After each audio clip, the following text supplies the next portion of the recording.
All right, so I am going to today show you how to add somebody within your Google Analytics. So if you are signed into your Gmail account that is associated with your Google Analytics account, you'll go to analytics.google.com.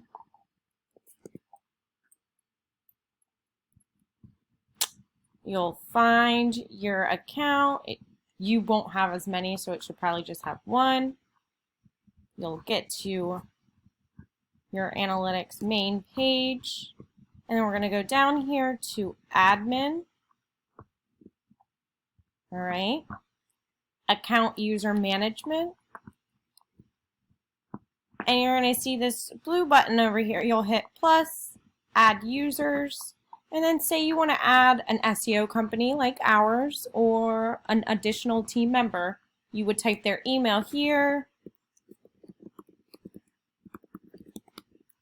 You can give them whatever preference you want. Maybe it's just to edit, maybe it's just to collaborate, read, and analyze, or you want them to have all of the settings.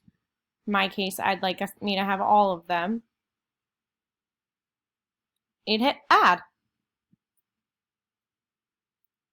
And it's as easy as that. And so now Jamie Ahern, or whatever email that you decided to give access to, will get an email hitting please verify that you want to have access to this Google Analytics account. All they have to do is hit accept, and then they're able to log in through your Google Analytics.